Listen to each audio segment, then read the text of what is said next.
Tangerine, pretty green, Amarillo, my love. Cocoa, blue indigo, purple.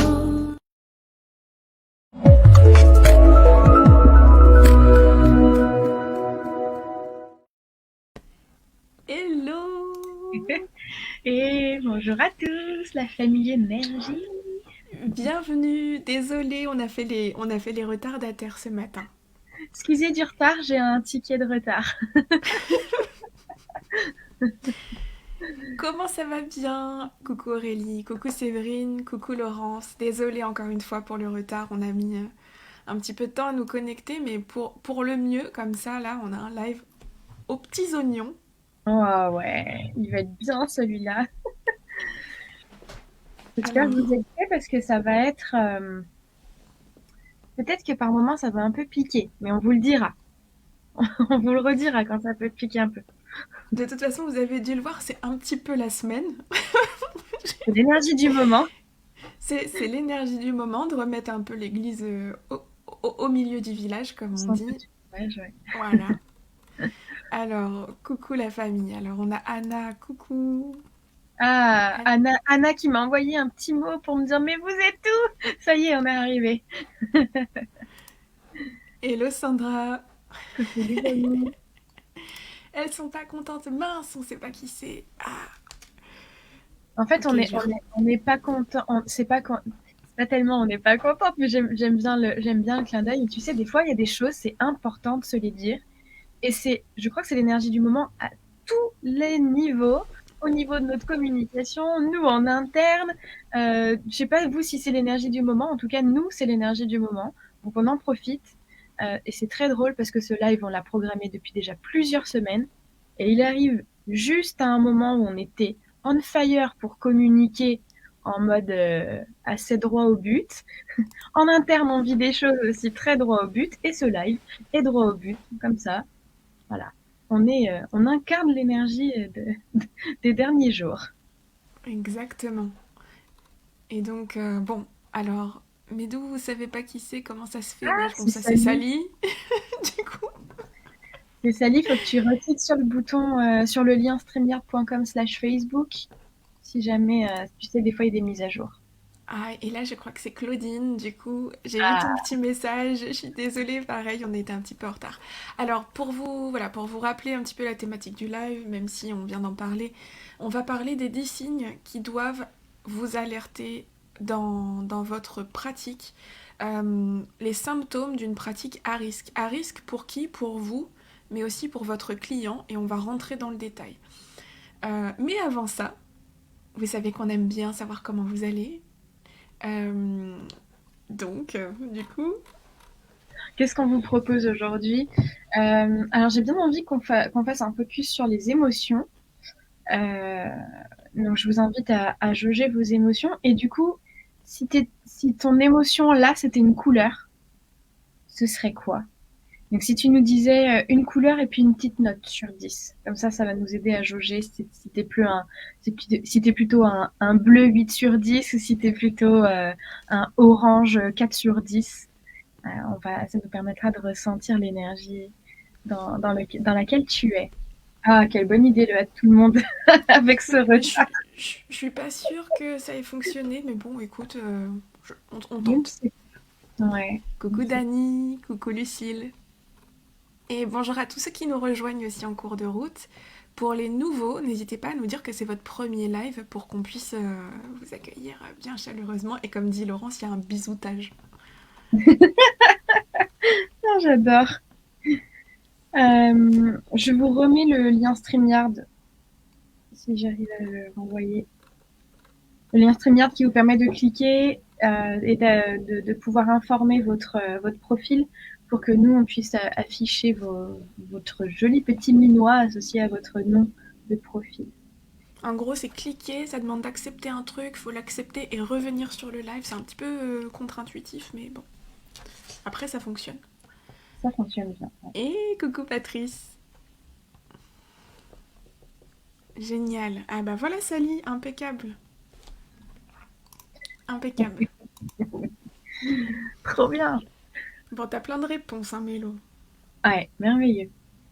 Alors, si je les reprends du début. Là. Un rose saumon pour Dany. Un rose Ça tout donne doux, faim. du coup. Ça donne- Non, elle a pas dit du saumon. Elle dit le rose, du saumon.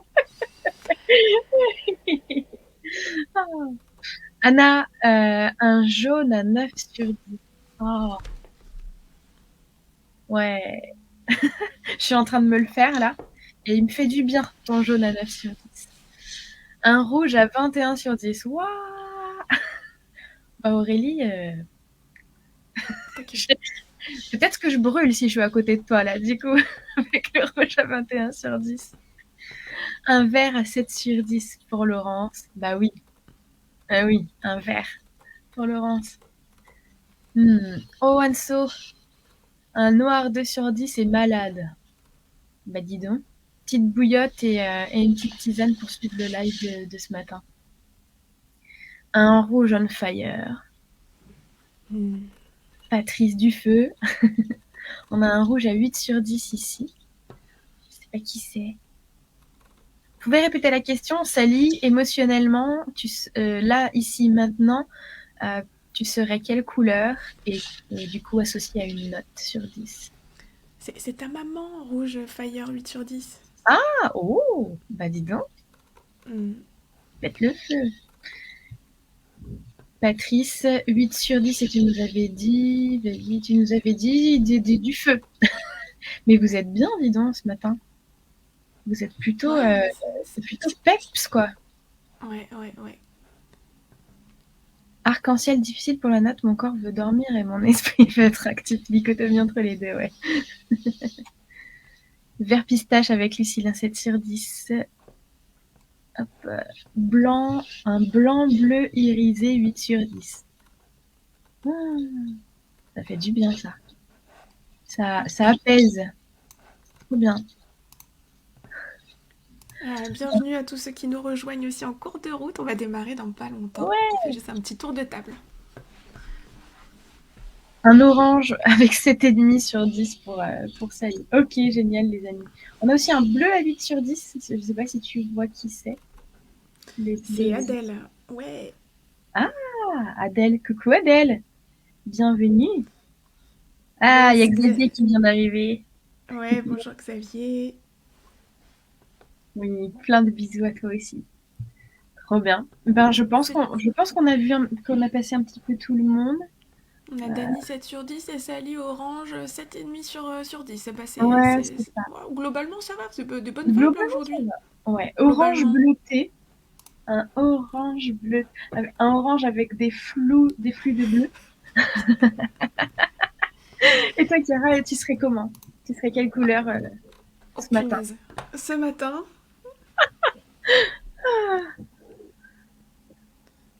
argenté avec des zébrures rouges. Ouh! Tu Avec vois, quelle le note? truc. Avec une. 8 quand même. 8? Ouais, ouais, quand même. Un bon Ouais. 8. Et toi?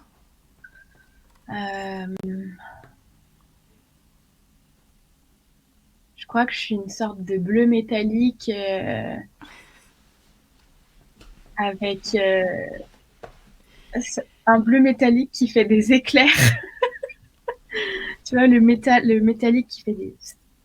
Ouais, Ouais, ouais. ouais, voilà. Et mais par contre, je suis on fire, du coup, 9 sur 10. Ouais.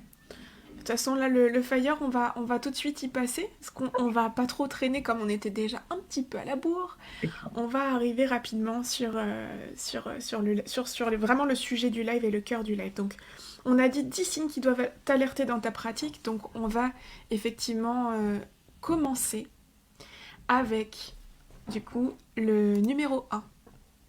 Donc, dans une pratique énergétique, que ce soit, on va dire que tu sois déjà formé ou pas encore, ou en cours de formation, tout ce qu'on va te partager ici est hyper important à savoir, à retenir et à voir si tu as déjà une pratique énergétique, voir comment ça résonne pour toi, si tu es au clair aussi avec ça.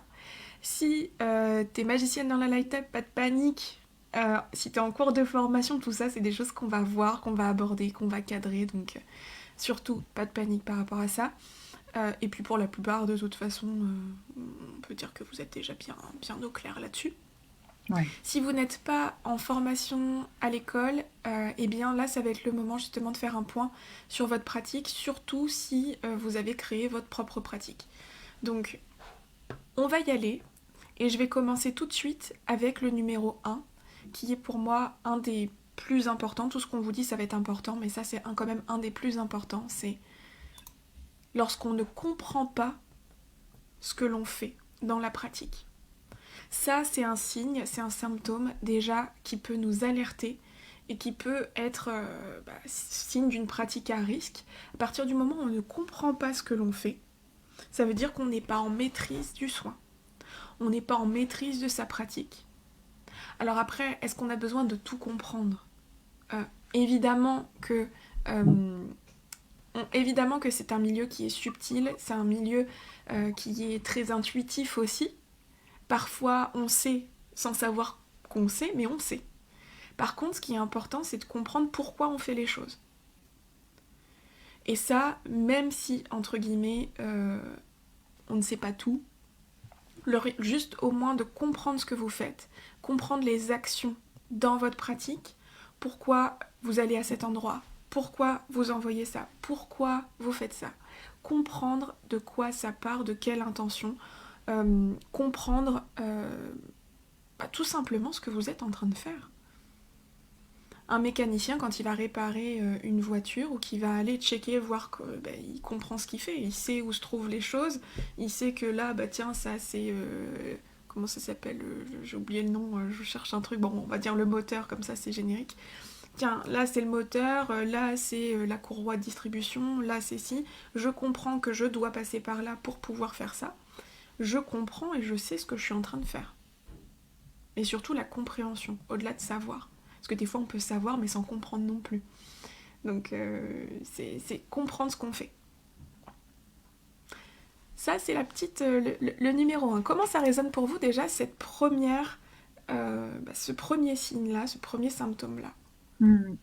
Associé à ce red flag, j'ajouterais, parce que vous allez voir, ce ne sont que des red flags, j'ajouterais que ce qui peut te permettre de voir que tu sais pas ce que tu fais, c'est le fait d'avoir du mal à expliquer du coup à tes clients ce qui s'est passé. Et on aura un autre point légèrement en adéquation avec ça après. Quand ton client du coup te pose la question, aimerait lui comprendre du coup ce qui a été réalisé et que tu es en difficulté pour lui expliquer, ou même imaginons que je sais pas, t'es avec d'autres amis thérapeutes en train de parler de ta pratique, etc., et que tu es en difficulté pour expliquer ce que tu fais, ben là en fait c'est un symptôme, un indicateur qui te dit en fait ça manque de maîtrise cette pratique. Et je dis bien maîtrise et pas contrôle. Le contrôle, le contrôlant, c'est trop... dans la pratique énergétique, il est important de savoir naviguer, de savoir se laisser emporter par l'intuition.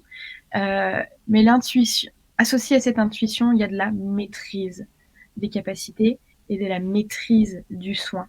Donc quand tu vois que tu n'arrives pas à raconter, à expliquer, clairement, c'est un red flag qui te dit, là, je comprends pas, en fait. Je comprends pas ce que je fais. Ouais, puis c'est comme aussi les personnes qui disent, voilà, j'ai fait ça, je sais pas trop ce que j'ai fait, mais en tout cas, voilà. Non, mais alors là, moi, tu me fais partir en courant, quoi. Ah oui, si clairement. Tu sais pas ce que tu fais, t'as mon corps entre tes mains, t'as mon énergie entre tes mains, je te fais confiance et tu sais pas ce que tu fais. Pour moi, c'est une trahison pour le client, en fait, aussi. Ouais. C'est en fait, je te fais confiance, mais tu sais même pas toi-même ce que t'es en train de faire et tu comprends pas ta pratique, en fait. Ouais. Donc, c'est pas juste ni pour soi, ni pour le client. Mm. Alors qui fait typiquement, confiance. si tu dis des choses comme je sais pas trop ce qui s'est passé, si tu dis des choses comme j'ai la sensation que qu'il s'est passé ça, ou voilà, j'ai l'impression, enfin tu vois des choses un petit peu floues dans l'explication. Là aussi c'est vraiment pas bon, clairement. On sait ce qu'on a fait, on a maîtrisé le soin. Exactement. Exactement. Alors, comment ça résonne? Mettez-nous petit cœur si c'est juste, enfin, si ça vous sonne juste. Ouais, bon, en fait, des petits cœurs, c'est bien, nous on aime bien ça. Ou si ça Si vous. pique un peu, si ça pique un peu, mets-nous un autre emoji si ça pique un peu cette info. Ou, ouais. Ou un petit commentaire pour nous dire ce qui te pique aussi, pour qu'on puisse aller Ouais, voir, ouais. ouais. Bon, a priori, on a des cœurs, ça paraît. Ok, on a une petite envolée de cœurs. Voir si ça pique. Alors, coucou Alma, non, t'inquiète pas, t'as rien raté, on était en retard, donc tu viens tout juste, tu viens à point nommé, on n'en est qu'à la première. Au premier point. Une Alors, pour ce question premier de... point, t'as une question, vas-y Aurélie.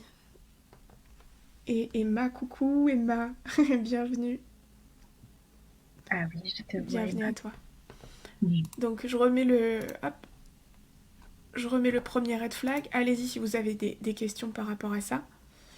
Peut-être qu'on peut passer quand même aux deux, enfin, je me Le dis temps en que la termes question de... arrive d'Aurélie, oui, parce que de toute façon, Ouais, apparemment, c'est une question transverse. allez, c'est parti pour le point numéro 2. Alors, point numéro 2, tu l'as là sous le clic Ouais, pour pouvoir l'afficher? hop là. Super. Le point numéro 2, red flag numéro 2, tu ne sais pas tellement à quoi tu te connectes. Donc, à quoi tu te connectes, notamment pour canaliser l'énergie. Alors là, on peut avoir différents cas. Euh, si, En fait, si c'est le flou, c'est-à-dire que ta source d'énergie, tu sais pas tellement la nommer, tu sais pas l'expliquer, euh, et il y a comme une forme de, t'es pas en capacité de la ressentir comme étant réelle, concrète pour toi. La problématique avec ça, c'est que bah, si tu sais pas à quoi tu te connectes, bah, tu sais pas tellement ce que tu envoies à ton client. Tu sais pas tellement quel genre d'énergie tu vas pouvoir mettre dans ton soin. Euh, ça peut aussi, lié à ce red flag, être bah, finalement, je sais même pas si je suis connectée à quelque chose. Comment ça, je suis connectée à quelque chose? J'ai une source d'énergie. Ah, mais en fait, non, je savais pas qu'il pouvait y avoir une source d'énergie associée à mon soin. Alors là, double red flag, parce que pour le coup, si tu sais pas à quoi tu te connectes, voire même tu penses n'être connecté à rien, ça veut dire que tu utilises ton énergie vitale. Et là, c'est complètement pas OK pour toi. Absolument pas OK pour toi. Ton énergie vitale, elle est là pour quoi? Pour permettre à tout ton système, à tout ton corps de fonctionner. Pour permettre à tes organes de fonctionner, à ton système lymphatique, à ton système nerveux de fonctionner, à tous tes systèmes. Et si tu utilises ça pour l'autre, sur le court moyen terme, tu vas commencer à avoir des symptômes. Et sur le long terme, ça peut générer des maladies. Donc déjà pour toi, c'est pas cool. Mais si jamais t'es connecté à un truc un petit peu flou, mais ça veut dire que tu peux envoyer une énergie complètement inadaptée, un peu, enfin, crado, à ton client. Hmm, Et ça, c'est complètement pas OK pour le coup pour ton client. Et là, t'as une vraie responsabilité par rapport à ça. clairement. Là, ce qu'il faut comprendre dans tout ce qu'on vous partage, c'est issu aussi de notre expérience. Donc tout ce qu'on vous partage là, c'est sous le prisme de ce que nous, on observe.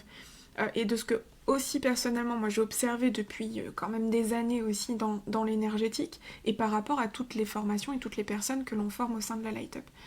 Maintenant, euh, il y a, il y a des cas particuliers. Il y a vraiment des cas particuliers Ah bah qui ne ça. rentrent pas dans ce qu'on partage aujourd'hui. Mais c'est très très rare. C'est très extrêmement. très rare. On en parlera, et je crois que j'en parlerai un petit peu plus tard dans les points, il me Dans un semble, ou t'en blague. parleras, enfin on s'en parlera. Il y a Ouais. des exceptions, mais là, ce qu'on vous dit, c'est pour le commun des mortels, la majorité des personnes, quoi. Ouais. On peut parler des égrégores auxquels on se connecte ou pas? Oh, tu veux rentrer là-dessus? Ça mérite un live. Ça Un live. mérite, je crois que ça mérite un live égrégore, celui-là, vraiment. Ah ouais. Sur la création, sur comment on s'y connecte, sur qu'est-ce qu'il y a dedans, qu'est-ce que... Ouais, et pourquoi c'est pas juste enfin, pourquoi c'est limite de se connecter à un égrégore pour faire un soin?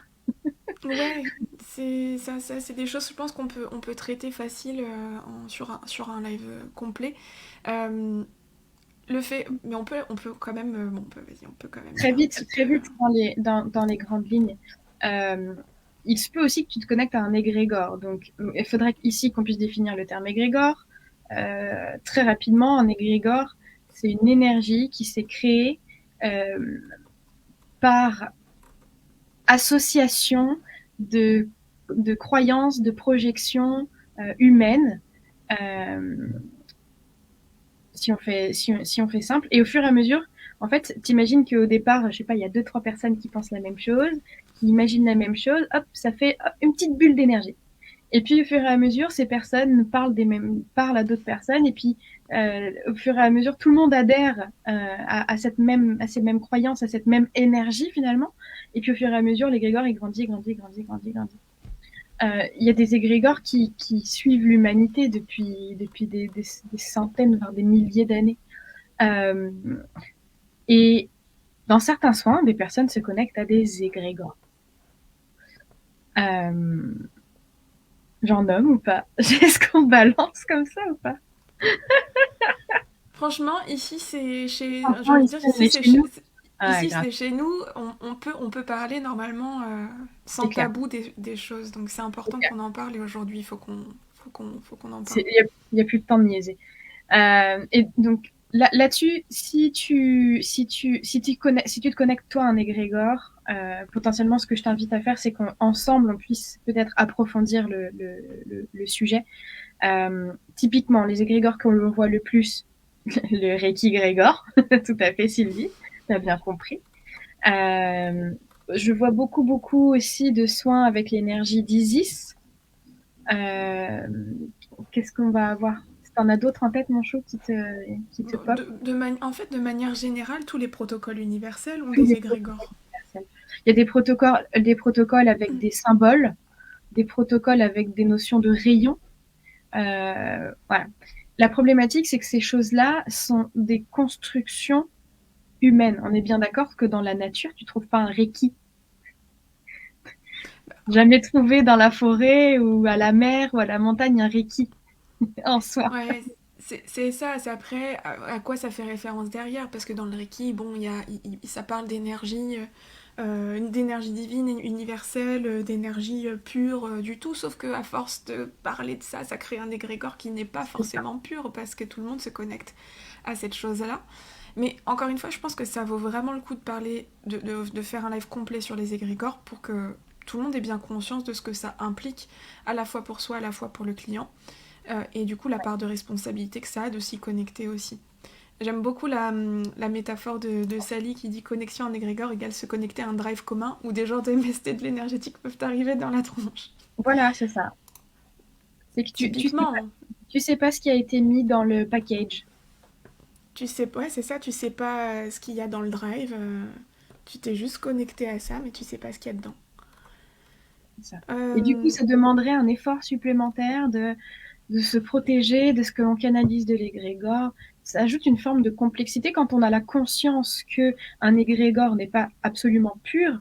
Bah, du coup, ça met de la complexité dans la pratique quand on est conscient. Et au pire, et pire, si on n'est pas conscient de ça, bah, du coup, on peut faire des soins à nos clients avec une énergie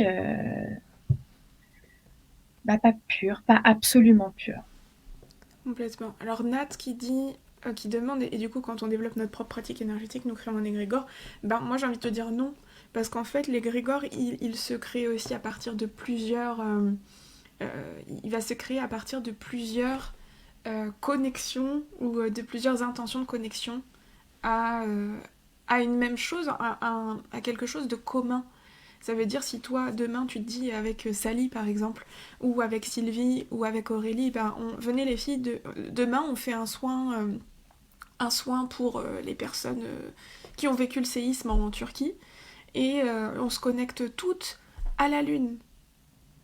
Bah, en fait, vous allez créer un égrégore parce que vous avez une intention commune de vous connecter à un dénominateur commun, entre guillemets. Mais individuellement, si vous vous dites, moi tiens, demain j'ai envie de me connecter à ça, ou à ça, ou à ça, vous n'allez pas créer d'égrégore forcément.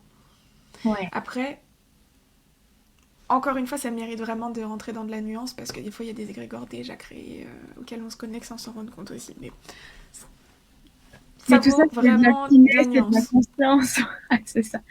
N'oubliez pas C'est ici, quand vous donne des éléments, des signes qui doivent t'alerter, maintenant, c'est à voir dans le détail, en finesse, avec beaucoup de discernement, pour de chacun, précision. Voilà, c'est très individuel. complètement. Ok. Avant de passer à la troisième, je voulais répondre à Aurélie, du coup, qui demande là les 10 signes, c'est Ah, des alertes d'une pratique énergétique à risque, mais exclusivement pour les pratiques. Je veux dire, perso, vous le savez, je risque pas de pratiquer, mais ça concerne aussi l'utilisation de l'énergie tout court, non? Oui, de manière générale. Après, là, on est vraiment plus axé sur les soins, hein, de toute façon. ouais. C'est à partir du moment où tu envoies une énergie, c'est une forme de soin, donc là, oui, ça concerne tout envoi d'énergie ou toute manipulation de l'énergie dans tous les cas. Ouais, ce serait, pour le quotidien, ce serait quand même se compliquer la vie que d'avoir tout le temps confiance de ce que l'on fait énergétiquement à chaque fois que l'on parle, à chaque fois que l'on interagit, à chaque fois que l'on a une émotion. Oui, après ça dépend dans quel sens c'est Aurélie. Est-ce que c'est au quotidien comme le dit Mélo, c'est-à-dire dans la vie de tous les jours où là ouais, c'est clairement impossible d'être dans cette rigueur-là. Par contre, est-ce que c'est genre je ne pratique pas de soins professionnellement, mais de temps en temps je peux envoyer un truc et en conscience, là oui. En fait, c'est toute Bah oui, manipulation consciente d'énergie a besoin de repasser par ce filtre-là. tout à fait. Donc tu Super. nous diras. Ouais. Ok, alors le troisième point, moi je l'aime beaucoup. Troisième point, je l'aime beaucoup. Ah oui. Et c'est quelque chose que vous avez peut-être déjà entendu, et c'est très très très souvent qu'on l'entend. C'est penser que l'énergie sait ce qu'elle a à faire. Et ça, pour moi, c'est une illusion de dingue, parce que du coup, on ne prend pas notre responsabilité en tant que praticien. Ça veut dire qu'on se dit, oh bah, j'envoie ça de toute façon, l'énergie, elle sait ce qu'elle a à faire. Donc c'est comme si demain, je vous donne un exemple très concret. L'énergie, c'est comme finalement un outil qui va nous permettre de créer des transformations, de réparer, d'apaiser, de soulager, etc. Imaginez l'énergie plutôt comme un outil. Maintenant, imaginez que demain, au bloc opératoire, il y a un chirurgien qui a son bistouri et qui dit non mais de toute façon le bistouri, il sait ce qu'il a à faire. Comment la personne elle va ressortir? Est-ce que le bistouri seul sait ce qu'il a à faire? Est-ce que l'énergie seule a une conscience? Ou est-ce que justement c'est à nous de mettre de la conscience et d'être responsable de A à Z de ce qu'on fait de l'énergie qu'on envoie et de ce qu'on fait de ce qu'il en ressort? C'est quelque chose qu'on voit dans la light up et pour lequel on est hyper intransigeante. C'est la responsabilité que vous avez de A à Z sur ce que vous utilisez ce que vous utilisez de l'énergie, ce que vous faites de l'énergie. L'énergie en elle-même, elle n'a pas de conscience à part l'intention que vous lui donnez. La conscience, l'énergie seule, si vous lui dites rien, l'énergie, en fait, il se passe rien, en fait. Il se passe rien, ou dans le pire des cas, dans le pire des cas, ce qui se passe, c'est que l'énergie repart d'où elle vient, parce qu'en fait, comme il n'y a pas d'intention de l'envoyer quelque part, de la guider, comme il n'y a pas de pilote dans la voiture, entre guillemets, bah en fait, soit la voiture elle va pas avancer, elle va s'arrêter, soit bah en fait elle va juste retourner, enfin ça va juste revenir à la place du départ. Ça veut dire que si vous pensez soulager ou libérer quelque chose en vous disant l'énergie va partir, elle sait où elle doit aller, bah elle va peut-être revenir simplement là où elle était parce que sa place en fait c'était déjà là-bas de base. Donc il faut avoir une intention aussi de ce que vous faites de l'énergie, où elle va, ce qu'elle devient. Et tout ça, c'est être responsable aussi et être en maîtrise de ce que vous faites. Penser que l'énergie, c'est ce qu'elle a à faire, encore une fois, c'est penser que le bistouri du chirurgien, c'est ce qu'il a à faire. Et c'est pas juste. Euh, donc voilà pour, entre guillemets, le côté penser que l'énergie, c'est ce qu'elle a à faire. C'est quelque chose de très courant. Alors après, si vous déterminez à la base que, je sais pas, l'énergie se transforme en ressource et revient à la Terre pour créer des trucs super pour la Terre. Bah en fait, là vous avez posé une intention. Dans tous les cas, l'énergie d'elle-même, elle l'aurait pas fait. C'est parce que vous avez mis l'intention. Donc, il y a besoin de guider. Il y a besoin d'être en maîtrise. Il y a besoin de... Sinon, c'est juste inefficace. C'est juste inefficace ou dans le pire des cas, si vous pensez que l'énergie a une conscience, bah, là ça peut être problématique parce qu'on en revient au red flag numéro 2, c'est de pas savoir à quoi on se connecte. Si vous pensez que l'énergie a une conscience, c'est quelle forme d'énergie, quel type d'énergie, à quoi vous vous connectez, quel est son... Si ça vient pas de votre propre maîtrise et que cette énergie a fait ce qu'elle veut, qu'est-ce que c'est du coup? Et là ça peut être dangereux pour votre client. Ouais. On a le point numéro 7 qui rentrera encore plus en détail, parce que là, ça me titille, mais Ça le point numéro t'active. 7, il va encore plus loin, ouais. Ouais. Donc, je vais attendre. Comment ça vous parle ça? Comment ça vous parle par rapport à ce numéro 3? Alors, on a plusieurs personnes qui nous disent, le temps que vous nous racontiez comment ça vous parle, ce red flag numéro 3. Plusieurs personnes qui nous disent, mais moi, du coup, j'ai pas de pratique. Si t'es là, c'est que l'énergétique, ça te parle beaucoup. Pas mal, en tout cas, que ça prend une place dans ta vie. Et alors, bien sûr, déjà, ça peut te donner des indicateurs de typologie de thérapeute vers qui te diriger. Déjà, pour toi, pour prendre soin de toi. Et puis, ça participe à ton ouverture de conscience sur, si t'es là, c'est que potentiellement, t'imagines un jour dans ta vie laisser une place à l'énergétique. Et du coup, tu seras déjà plus consciente de ce qui est bon, de ce qui est moins bon, à la fois pour toi et à la fois pour tes clients.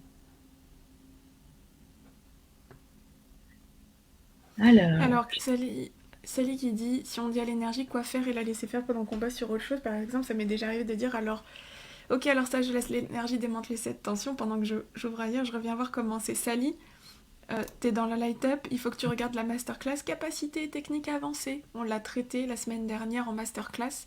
Et ça, c'est une technique qui existe et qu'on a nommée. Je te laisserai aller la voir parce qu'on l'a bien expliqué et on a aussi pu voir comment elle fonctionnait. Ouais, tu pourras vérifier du coup si cette pratique avancée est bien cadrée chez toi avec la masterclass. Ouais, sauf que, donc là, Sally, pour te rassurer, tu mets quand même une intention, t'es à l'origine de l'intention et c'est toi qui guide, entre guillemets. Tu dis, ok, toi tu fais ça, toi tu fais ça.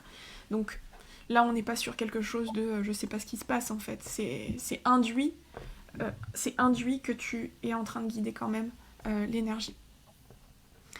Euh... Euh...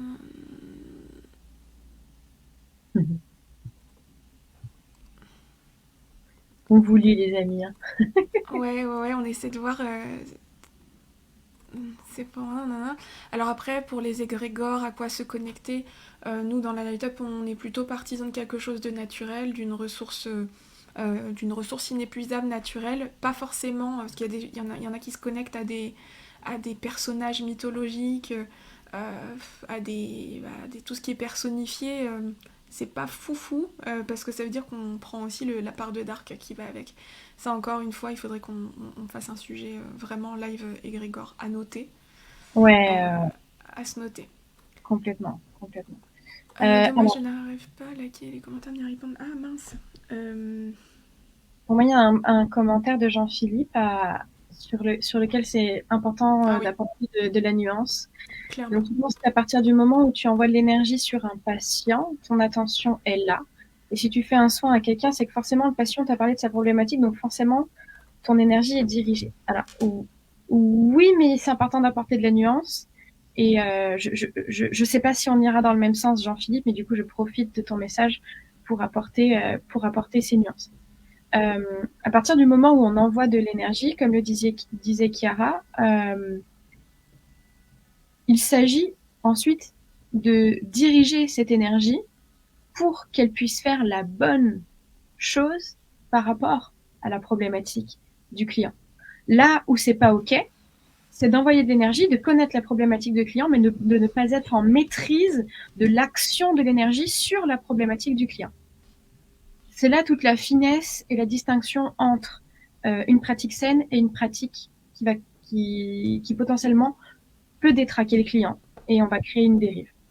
Si effectivement on canalise une énergie, on sait la problématique, mais après on est en mode, on laisse l'énergie faire sur la thématique, la problématique, et on n'est pas en capacité de comprendre ce qui se passe pour aller libérer ce qui a besoin d'être libéré chez le client. Là, il y a une problématique. Si on n'est pas en capacité de ressentir, de voir, d'observer, de scanner, de magnétiser, de ressentir, bref, avec tous tes capteurs de tout ton corps, quel que soit le capteur qui fonctionne chez toi. Si t'es pas en capacité de savoir ce qui se passe avec cette énergie, là, il y a une problématique, parce qu'encore une fois, t'es pas en maîtrise de la situation. Donc c'est assez fin, hein, Jean-Philippe, entre le moment où on passe du côté de la dérive et le moment où on est en maîtrise. Et globalement, l'énergétique, de toute façon, c'est ultra fin, ultra subtil. C'est aussi pour ça que parfois, c'est pas évident de vous faire des lives où on passe tout un tas de points, parce qu'en réalité, il faudrait prendre votre pratique et que vous nous la racontiez, que vous puissiez nous la détailler. Et là, on est vraiment en capacité d'aller pointer tous les endroits où ça va créer des dérives. Mais bon, là, au moins, sur ce live avec 10 points, tu sais s'il y a des éléments à aller travailler, aller approfondir. Notre but, c'est de d'éveiller, de mettre la petite puce à l'oreille, si jamais. Clairement. Alors, rapidement, Aurélie, question d'Alma, se connecter à la Terre, la vie est-elle elle-même un égrégore auquel on est tous connectés? Alors là, on est parti sur plutôt du domaine spirituel. Ça sera pas le sujet de ce live. Et après, la source à laquelle vous devez vous connecter, elle est propre à chacun, et elle est propre à vous et à ce que vous pensez, vous trouvez. Donc là, on va pas répondre à chacun si vous vous connectez à tel truc ou tel truc ou tel truc, si c'est juste pour vous. C'est quelque chose qu'on voit aussi à l'école, mais surtout, c'est à vous de voir si ça vous parle ou pas. Et qu'est-ce que vous prenez de cette énergie, surtout. Ensuite, il y en avait une autre à laquelle je voulais répondre. Oui, Gwen. Et quand tu fais un soin de groupe, bah là c'est pareil, c'est une pratique, une technique avancée. Ça n'empêche pas d'être en maîtrise de ce qui se passe. C'est pas parce qu'on fait un soin de groupe qu'on laisse l'énergie faire, et puis tu vois, ça aussi, ça implique d'être dans la maîtrise de ok, qu'est-ce que je fais, qu'est-ce que j'envoie, comment je le fais, comment je cadre aussi. Très important, le cadre dans un soin de groupe est primordial. C'est fondamental de cadrer son soin de groupe pour pas que les poubelles des uns se retrouvent sur la tête des autres. C'est cadrer l'espace énergétiquement, c'est nettoyer énergétiquement, c'est aussi avoir conscience des risques en ayant aussi, entre guillemets, capté les débordements possibles entre les personnes. Et c'est tout un cadre, et c'est vraiment voilà, c'est encore très particulier, et tout ça aussi ça demanderait encore plus de précision. Du coup on va passer on va passer à la suite, parce que sinon à mon avis on n'arrivera pas à finir ce live. Tout à fait. Alors, red flag numéro 4. C'est un vrai gros indicateur. Si jamais tu te sens pas bien après un soin. Alors, ça peut être pas bien tout de suite après, ça peut être pas bien aussi quelques heures après ton soin. Euh, Là, clairement, c'est un indicateur qui te montre que la manière dont tu utilises l'énergie ou ton énergie pour apporter le soin, euh, ce n'est pas juste pour toi. Ça veut dire que soit tu prends de l'énergie, des charges énergétiques qui restent chez toi, qui restent dans ton corps, qui restent dans ton champ énergétique. Euh, et dans ce cas-là, bah, c'est pas juste pour toi. T'imagines que si avant le soin t'es bien, mais après un soin t'es pas bien, je veux dire, non, ça fait pas rêver d'être dans ce cas-là. Alors pour le coup, je vais quand même parler d'un truc important, c'est que j'ai beaucoup vu des praticiens qui, euh, qui ont ces pratiques où après il y a besoin d'aller se décharger. C'est-à-dire tu fais 1 heure de soin, mais après 1 heure de soin, il y a une demi-heure de je me décharge, je me recharge, etc. Alors déjà, je trouve que c'est assez ouf en termes de proportion, d'implication de ce que ça demande. Et il y a une forme comment je dirais, de masochisme. Je peux pas le dire, c'est le mot qui me vient. Je peux pas le dire autrement. On dit, et puis un petit peu d'héroïsme lié à ça, parce que du coup, c'est, euh, c'est le martyr en fait qui se met à disposition de ses clients et qui va leur apporter du bien. Mais du coup, il y a une sorte de retour de bâton. Oui, c'est ma destinée, c'est ça, c'est mon fonctionnement et oui, je me sens mal après. Et du coup, ça donne une forme d'importance dans la pratique. Sache que ça, ce n'est qu'un fonctionnement énergétique. Et tout fonctionnement énergétique s'ajuste. Et toute pratique peut te permettre, enfin, dans toutes les pratiques, on peut ne pas se sentir mal après un soin, et même au contraire, se sentir au minimum aussi bien. Et nous, dans ce qu'on préconise, c'est de se sentir légèrement mieux à la fin. Parce qu'on est des bisounours et parce que on souhaite aussi que tous les thérapeutes aient une vie saine et une vie heureuse avec un contexte de pratique qui soit propice à ce que le thérapeute puisse s'expanser. Si tu es constamment fatigué après tes soins, comment est-ce que tu veux que tes capacités continuent de s'expanser, d'évoluer, etc. C'est pas juste pour toi. Donc ça, c'est un gros red flag. Parce que ça veut dire quoi? Imagine-toi pratiquer pendant 10 ans, 15 ans, 20 ans, 30 ans de cette façon-là.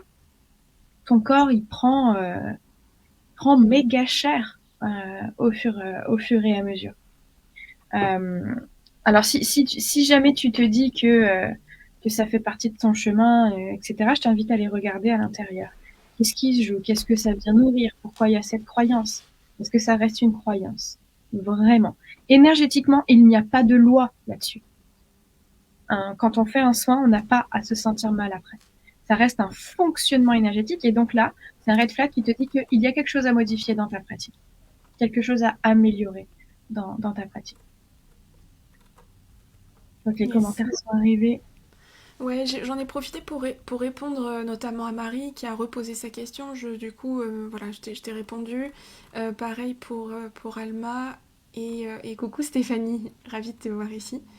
Euh, hum, alors, alors attends, Ah. quelles étaient les questions? Alors, il y a Anna, du coup, quand tu pratiques un soin, t'es pas censé avoir besoin de te recharger après. Exactement. C'est ça. Exactement. Si tu as besoin de te recharger après, c'est certainement que tu utilises ton énergie vitale. Et donc là, il y a une modification de ta pratique énergétique à réaliser euh, pour que ce soit beaucoup plus écologique pour toi. Mais là, c'est aussi un indicateur quand on a besoin de se recharger après. C'est aussi un indicateur d'une mauvaise utilisation énergétique et potentiellement ce que j'envoie à mon client, ça m'appartient, c'est à moi, et donc potentiellement je lui envoie un peu de mes poubelles aussi. Donc là, c'est double red flag sur ce genre de situation. Pour toi, et Clairement. pour soi et pour le client. Clairement. Euh, Ouais, je suis dans une forme olympique après les soins, un peu moins en groupe, vu l'intensité, pas de soins à mes enfants, sinon je suis malade pendant plusieurs jours. Bah oui, après il y a les billets aussi qui se mettent en place pour la famille. Mm. Donc on a tendance à vouloir prendre les maux de sa famille, prendre la charge, la responsabilité. Pour ça que c'est important de ne pas pratiquer sur ses proches. Ouais. Euh, Pareil pour moi, Marie, peut-être qu'on pourra approfondir plus tard après le live, j'espère que... Ok. Ouais, merci Alma. Du coup, ouais, j'étais répondu un petit peu. Ouais, super. Ok, et S'il y ben on va a, passer. Ouais. s'il y a des sujets qui vous laissent dans l'incertitude après ce live, envoyez-moi un MP, envoyez à Chiara un MP, et on voit comment on peut clarifier ça. Après, t'avais ouvert des. Je sais pas s'il reste encore des. Non, t'as plus de place, hein, Mélo, toi, pour, tu sais, cadrer la pratique. On avait fait. T'avais proposé voir Pour des si séances, justement. euh, T'avais trois places, mais elles ont été prises. celles-là, elles ont été prises, mais envoyez-moi des messages, on peut toujours trouver des créneaux. Ok. Alors, être mal après un soin. Ok.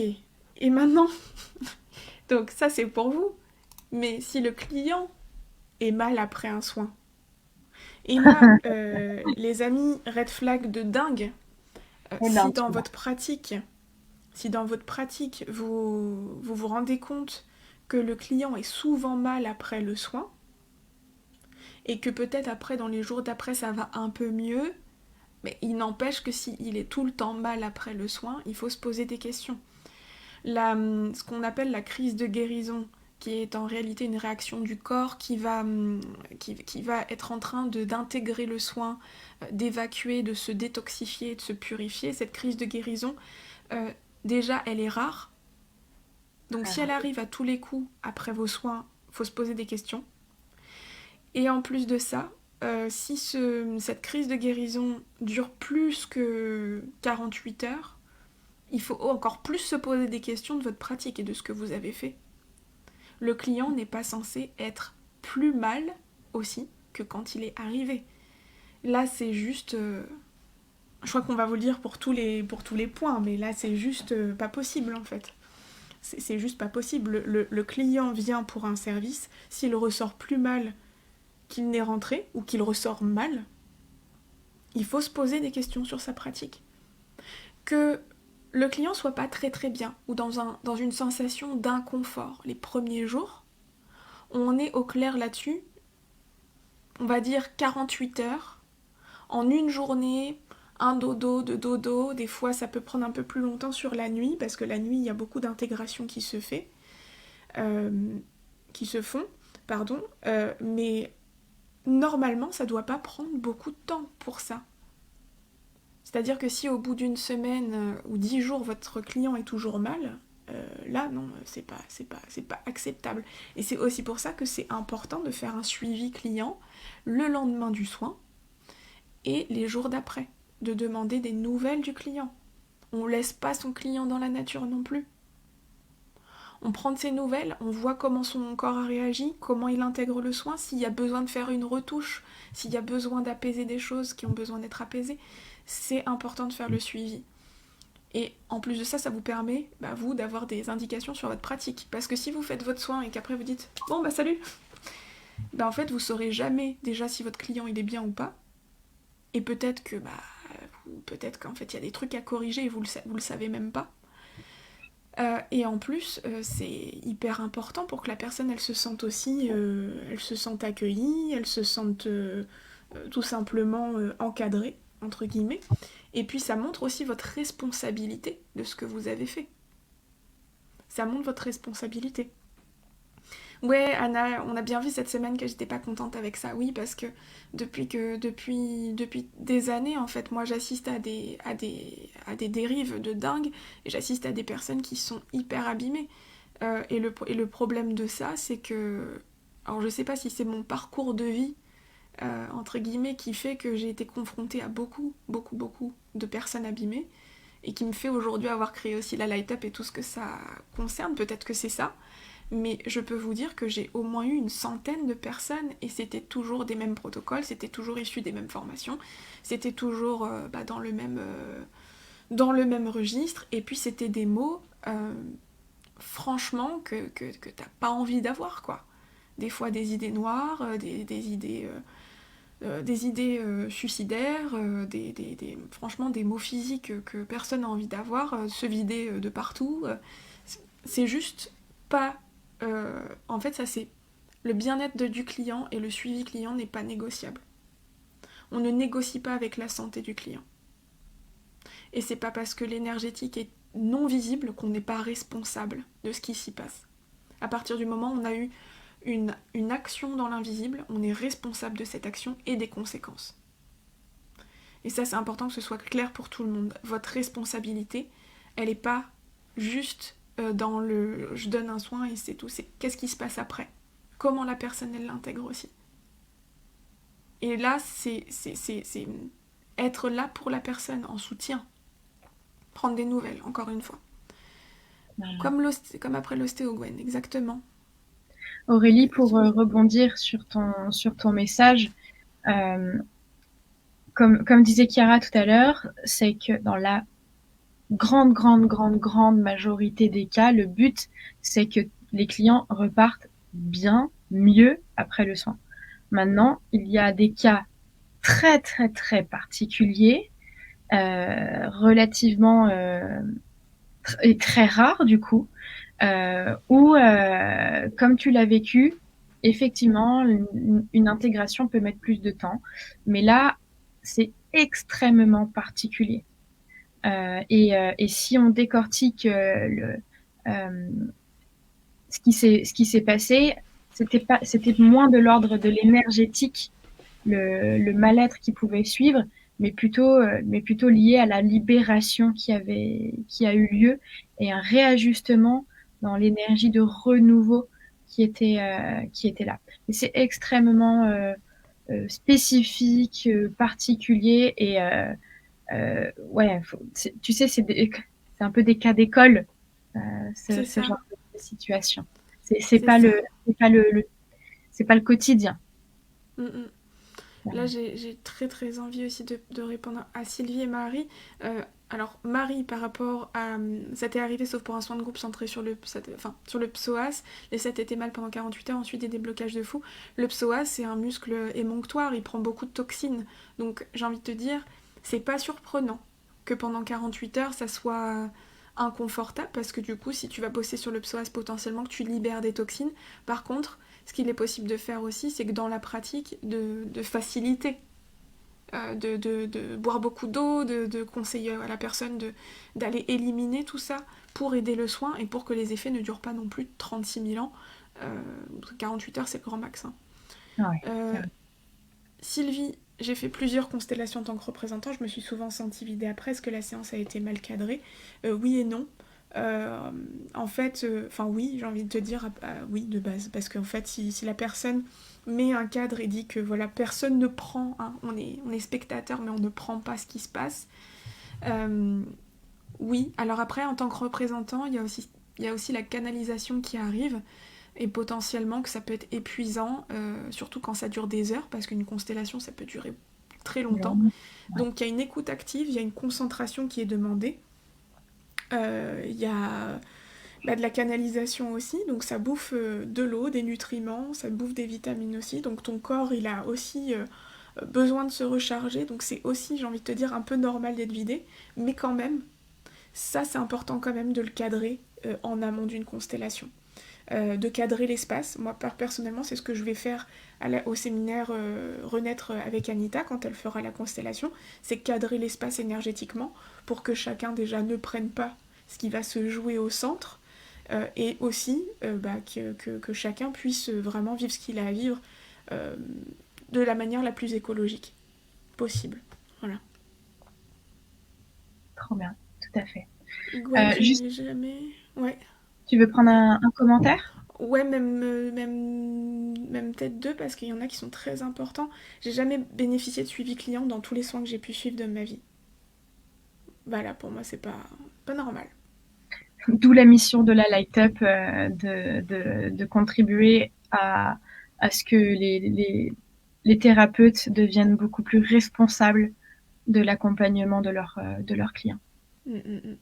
Parce que clairement. c'est aussi comme ça qu'un thérapeute, finalement, ne se rend pas compte qu'il crée des dérives, en fait. S'il n'y a pas de suivi, s'il ne sait pas qu'en fait tous ses clients sont mal après ses soins, en fait, il ne sait pas qu'il est un thérapeute qui fait un peu plus de mal que de bien, finalement. Ouais, Donc, ouais, non, clairement. ça, c'est clairement pas OK. Ouais, et enfin, Stéphanie, ouais, voilà, tu le sais, j'ai vécu un an de mal-être après soin, ça a été terriblement difficile sans entrer dans les détails, c'était un vrai trauma pour moi, pourtant cette personne était expérimentée, avait de bonnes intentions. En fait, c'est derrière le mot expérimenter, qu'est-ce que c'est expérimenter? Parce que si c'est expérimenter, et là c'est vraiment pour tout le monde, quand on dit la personne je sais pas, elle est maître je sais pas quoi, ou elle fait des trucs. Expérimenter sur quelle base en fait? Expérimenter en termes d'années de pratique, de nombre de soins, expérimenter en termes d'expertise, en termes de cadrage dans la pratique, ou expérimenter dans le protocole qu'elle a appris qui en fait est un protocole qui de base n'est pas cadré. Parce qu'il y a expérimenter et expérimenter. Il y a expérimenter, j'ai cadré ma pratique, je sais ce que je fais, je suis en maîtrise, je comprends, je sais à quoi je me connecte. En gros, tous les points qu'on est en train de voir, mais à l'inverse, à l'opposé. Et il y a expérimenter dans les gens qui se disent expérimenter parce que ça fait 10 ans qu'ils pratiquent le même protocole. Et un protocole qui, en plus, n'est pas cadré. Et donc là, pour moi, ça pose la question de il est temps qu'on puisse réglementer ces pratiques, que l'on puisse mettre un cadre à tout ça, pour qu'on ait la même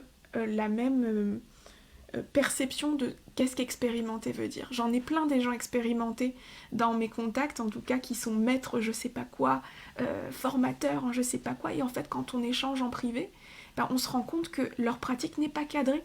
Ils savent pas ce qu'ils font, parce qu'ils se connectent à des choses on leur a dit de se connecter. Ou alors ils essaient après de créer leur propre méthode, mais sans fondation de comment on cadre vraiment une pratique. Et sans réelle maîtrise. Oh bah je laisse l'intuition faire. Je laisse l'énergie faire. Donc voilà, c'est aussi ça. Et ça c'est vraiment valable pour tout le monde. Là je sais que je suis en mode... je suis très animée par ce que je dis, mais c'est Très bien, important. C'est très bien. hyper important de pouvoir faire la nuance entre expérimenter et expérimenter. C'est pas les mêmes. Et ça, maintenant qu'on fait cette sensibilisation aussi, que ce soit au travers des posts, des lives et tout ça, à notre humble échelle, c'est... Enfin, j'espère d'ailleurs qu'on voilà, on pourra toucher plus de personnes sur cette sensibilisation-là. Mais là, il en va de votre responsabilité aussi à vous de pouvoir choisir les bonnes personnes avec tout ce qu'on vous partage comme clé, là. Ça vous donne de la matière pour poser les bonnes questions. Ça vous donne de la matière pour mieux comprendre comment fonctionne le praticien, le thérapeute ou même le formateur avec qui vous avez envie de travailler. Tout ce qu'on voit là, c'est des questions que vous pouvez poser.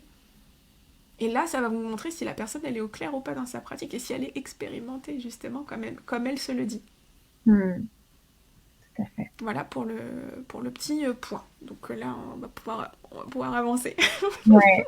Je fais une petite parenthèse avant de passer au red flag numéro 6. Si là, déjà sur ces 5 points, ça t'a alerté toi dans ta pratique et tu sens que c'est pas confortable là, ne reste pas dans le flou, ne reste pas dans l'inconfort.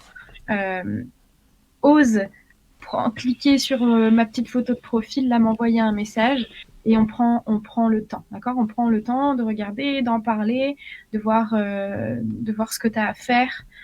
Si besoin est, on prend un temps d'échange en visio. Donc là, s'il y a besoin d'aller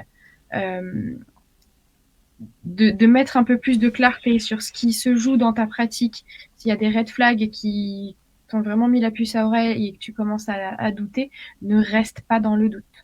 Ok, si on est là, c'est pas pour laisser les personnes se dire ah mais ça va pas. Non non bah non. Trouvons des solutions. Trouvons des solutions. Ok. Ouais, Donc t'as mon contact, tu m'envoies un message et puis on échange. clairement. Et n'hésitez pas, ne restez pas dans le doute parce qu'un doute, ben, c'est la santé des personnes qui est en jeu en fait. Donc ne restez pas avec un doute, s'il vous plaît. Aurélie, Je rêve d'un monde où on n'est plus à se demander, mais du coup, comment choisir un bon praticien, comment on est sûr que mon choix est le bon, parce qu'il existerait un label Light Up Academy. Oui, et c'est ce qui est prévu, Aurélie. Très bientôt, le site internet de la Light Up va accueillir du coup tous les praticiens vérifiés, validés par la Light Up, qui ont une pratique cadrée, sécurisée et qui sont éthiques et surtout responsables et qui prendront soin de vous et prendront de vos nouvelles aussi. Donc rassurez-vous, si à un moment donné vous avez besoin de trouver un praticien, surtout que les praticiens Light Up ont leur propre technique et donc leur propre spécialité aussi, vous pourrez choisir la personne qui est la plus appropriée pour vous sur le site. Bon, petite parenthèse de parenthèse. Bon, Mélo, je te laisse passer à la suite. Alors que je reprenne nos petits red flags. Ah, red flag numéro 6, avoir la sensation d'être encore connecté à la personne après le soin.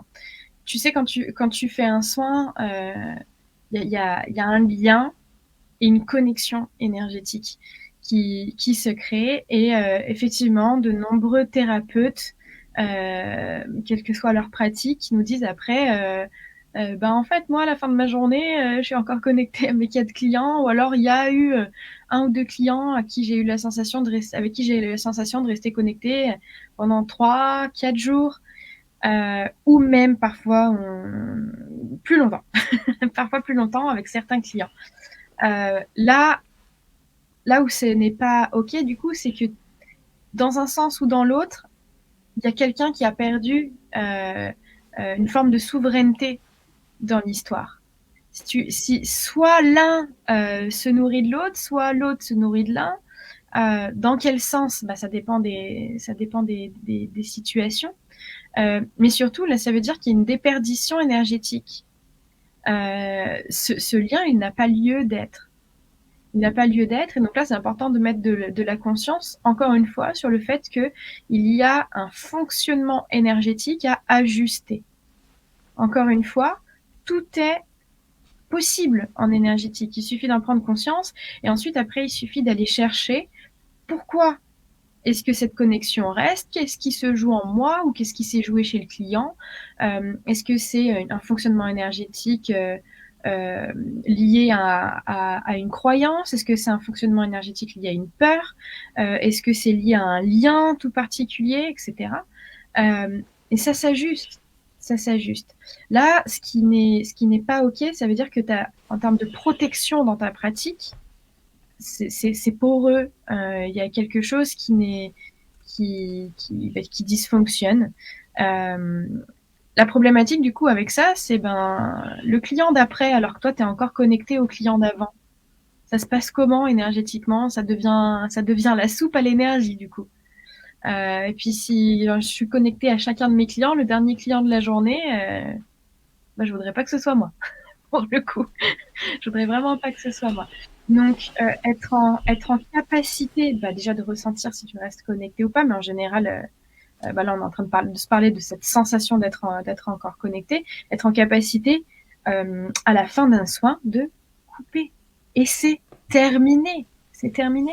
Et dans la vraie vie, dans la vie matérielle, relationnelle avec le client, tu peux même vivre des choses du type, en fait, le client, il devient relou après son soin, il fait que de te contacter, de t'envoyer des messages, il a une attitude inadaptée, avec beaucoup trop de proximité, et en fait, ça devient juste insupportable. Vraiment, vraiment, vraiment insupportable. Ou toi, ton esprit, il est toujours connecté, tu as toujours des pensées pour cette personne, alors que c'est pas une personne de ton quotidien.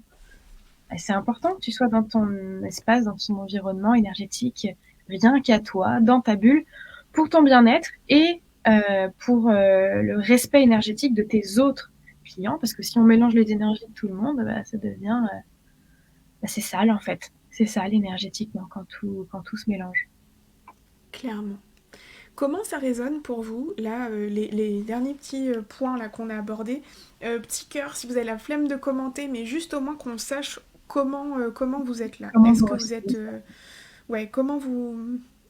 Client relou qui en tennis. Ah, Dani, t'es au taquet. Ouais, Dani. Carrément. Ouais. Ok. Ouais, ça a l'air en tout cas, de résonner.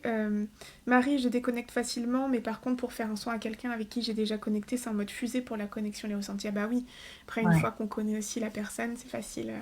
Ouais. Une C'est, fois que nos c'est... énergies se sont déjà apprivoisées, et si en plus il y a eu quelque chose de tout particulier de vécu, et en général un soin c'est toujours tout particulier, le deuxième ou le troisième soin, après nos énergies vont floup, très contentes de se retrouver. Bon, chacun chez soi quand même, hein. Chacun chez soi. Ah ouais, c'est clair. Toujours.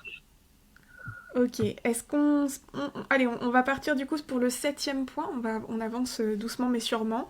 Euh, du coup, septième point, ne pas maîtriser sa séance. Donc là, on parle même plus de la pratique, enfin, on parle toujours de la pratique, mais là, on va rentrer de manière générale, avoir la sensation, parfois, de perdre le contrôle de ce qu'on est en train de faire. Ça revient un petit peu au premier point, de ne pas comprendre ce que l'on fait. Mais là, Ouais. c'est au-delà de ne pas comprendre, parce que peut-être que vous comprenez ce que vous faites, mais qu'il y a des moments où dans votre pratique, hop, ah bah il y a un truc qui s'est passé, j'ai pas maîtrisé en fait. Il s'est passé un truc, ah mince, là j'ai perdu le contrôle en fait. C'est souvent une question d'autorité énergétique, de cadre et de posture. Donc ne pas maîtriser sa séance et parfois perdre le contrôle, pareil, c'est un red flag aussi dans la pratique. Il est nécessaire d'avoir une séance qui soit cadrée de A à Z. Du début où je reçois le client à la fin du soin et le départ, et même, j'ai envie de dire, après, quand vous faites l'échange, même pour savoir comment la personne va, euh, comment dire, la séance démarre bien avant que le client arrive et s'arrête bien après qu'il soit parti, parce qu'il y a encore cet espace de créer, confidentialité, de sécurité, il y a ce cadre qui est là. Donc maîtriser sa séance, c'est en maîtriser le cadre et en maîtriser la pratique tout du long et ne pas perdre le contrôle à certains moments. Perte de contrôle dit, il peut se passer n'importe quoi du coup. Et s'il se passe n'importe quoi, bah en fait là c'est pas juste parce que encore une fois, c'est la santé des personnes que vous avez dans les mains. Et même si c'est que énergétique, ça, il n'en demeure pas moins que l'acte énergétique a un impact sur la santé. Et en plus, la santé à tout niveau. On n'est pas que sur une santé physique. On est sur une santé psychique, émotionnelle, corporelle, transgénérationnelle, énergétique. C'est à tout niveau. La Ouais. santé à tout niveau. C'est pas comme un kiné, par exemple. Si un kiné, il te rate, bon, bah, t'as mal au pied. Ou t'as mal... t'as une douleur physique. Si un énergéticien il te rate, tu peux avoir une douleur physique, une douleur émotionnelle, tu peux être complètement dans le gaz, tu peux avoir les idées brouillées, tu peux faire des insomnies, tu peux avoir des idées noires, tu peux vomir, tu peux te vider, tu peux être pas bien, tu peux avoir le système digestif en vrac. C'est limite, j'ai envie de dire, plus... on doit vraiment prendre ça au sérieux. Ah. On doit vraiment prendre ça au sérieux. Dans les faits, dans une pratique énergétique, un des sujets que l'on voit beaucoup sur cette perte de contrôle, dans une pratique énergétique, quand on écoute l'intuition et que du coup on se laisse guider avec cette intuition tout en maîtrisant ce qui est en train de se passer, il va y avoir des gestes, des mouvements, il peut y avoir des chants, il peut y avoir bon, là typiquement dans ma pratique du tambour, il peut y avoir euh, bref, l'usage de tout le corps et de toutes choses qui nous entourent. Et ça, c'est très bien. La problématique, elle est quand il se passe ces choses avec tout ton corps, mais que en fait, tu ne comprends pas ce qui se passe, que tu perds le contrôle de ton énergie, finalement. Quand tu perds le contrôle de ce que tu incarnes, euh, une phrase que j'ai entendue 2, 3 fois, c'est mes mains se mettent à bouger et je comprends pas ce qui se passe. Ça, c'est pas ok. Que tu te laisses intuitivement aller et que tu comprends ce qui se passe exactement pour la personne, Ça, c'est génial parce que c'est une pratique libre. C'est une pratique qui intègre tout ton corps, tous tes potentiels, toutes tes capacités. C'est beau. C'est beau pour le client, c'est beau pour toi. C'est le kiff total, qu'on se le dise. Par contre, être le pantin et ne pas comprendre et ne pas savoir finalement qui ou quoi est en train de gérer le pantin, là, c'est là qu'il y a un problème. C'est vraiment là. Donc la nuance, elle est là-dessus. C'est est-ce que tu es un pantin ou est-ce que tu laisses tous tes potentiels s'exprimer et que tu es en maîtrise de ce qui se passe énergétiquement. Clairement.